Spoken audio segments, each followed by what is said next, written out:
मैं विष्णु कुमार शर्मा स्वागत करता हूं आपका देवांश कोचिंग क्लासेस में। एक ऐसा प्लेटफॉर्म जो देता है आपको मैथ्स के बेस्ट सॉल्यूशंस।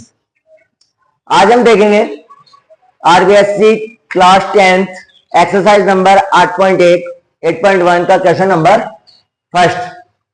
हमें यहां दे रखा है समकोण त्रिभुज एबीसी में एबी बराबर दे रखी है 24 सेंटीमीटर और बीसी बराबर दे रखी है 7 सेंटीमीटर। लास्ट वीडियो में हमने देखा था, मैंने आपको दो बातें बताई थी ध्यान रखने के लिए। पहली बात थी हमारे पास त्रिभुज की तीनों भुजाएं होनी चाहिए। हमारे पास त्रिभुज की तीनों भुजाएं होनी चाहिए। हमारे पास त्रिभुज की दो भुजाएं दे रखी है एबी और बीसी। तीसरी भुजा हमें निकालनी है, तीसरी भुजा हमें फाइंड करनी है। उसके लिए हम काम में लेंगे पाइथागोरस थ्योरम को। त्रिभुज एबीसी में पाइथागोरस थ्योरम क्या होती है? कर्ण स्क्वायर बराबर लंब स्क्वायर प्लस आधार स्क्वायर।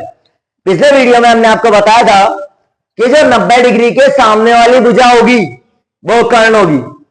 90 डिग्री के जो सामने वाली भुजा है वो कर्ण होगी। तो हमारा पाइथागोरस प्रमेय है कर्ण स्क्वायर बराबर लंब स्क्वायर प्लस आधार स्क्वायर। कर्ण है हमारा एसी, कर्ण स्क्वायर एसी स्क्वायर, लंब स्क्वायर एबी स्क्वायर और आधार स्क्वायर हो गया बीसी स्क्वायर। एसी की वैल्यू फाइंड करनी है, एसी का मान हमें निकालना है। तो एसी स्क्वायर, एबी कितना है? एबी दे रखा है 24 सेंटीमीटर 24 सेंटीमीटर, बीसी है 7 centimetre 7 centimetre. AC square equal हो गया 24 का स्क्वायर 576 576, 7 का स्क्वायर 49, ऐड कर दो, ये हमारा हो गया 625। स्क्वायर इक्वल के दूसरी साइड जाके रूट में कन्वर्ट हो जाता है, रूट में बदल जाता है और 625 का रूट होता है 25 सेंटीमीटर। हमने AC की वैल्यू की निकाल ली, AC का मान हमने निकाल लिया है 25 सेंटीमीटर। अब हमें जो वैल्यूज फाइंड करनी है, जो मान निकालने हैं वो निकालना है sign A cos A sign C cos सी। पिछले वीडियो में भी हमने बताया था हमें साइन ए और कॉस ए के मान निकालने हैं। साइन ए और कॉस ए के मान हमें निकालने हैं। तो जो एंगल हमें दे रखा है, जो एंगल हमें दे रखा है उसके जो सामने वाली भुजा है वो क्या हो जाएगी? हमारी लंब हो जाएगी। कारण हमारा फिक्स है और जो थर्ड साइड हो जाएगी, तीसरी भुजा रह जाएगी, वो हमारी क्या हो जाएगी? आधार हो जाएगी। तो साइन ए, साइन का सूत्र लिखाया था पिछले वीडियो में, हमने साइन का सूत्र देखा था। साइन थीटा बराबर होता है लंब बटा कर्ण। अब हमारा लंब बीसी और हमारा कर्ण क्या है? एसी।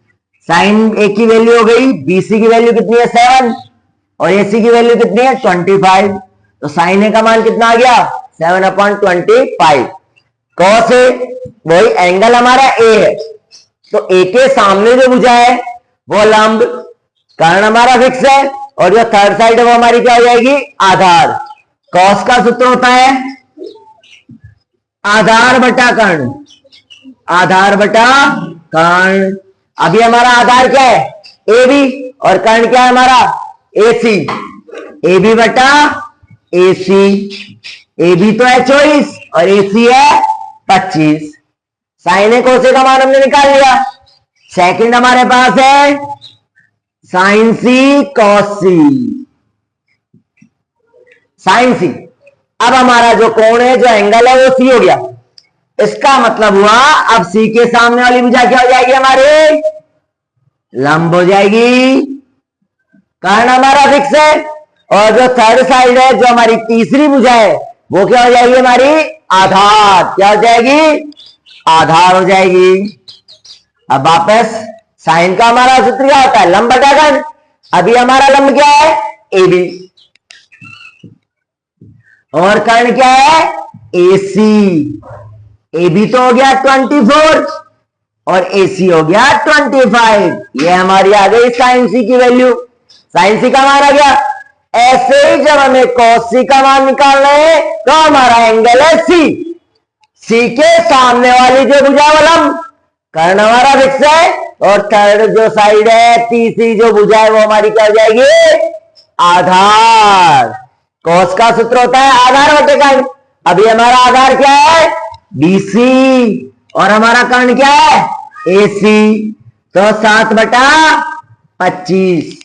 इस तरह से हम sine A cos A sine C cos A के मान निकाल सकते हैं। नेक्स्ट वीडियो में हम देखेंगे नेक्स्ट क्वेश्चन।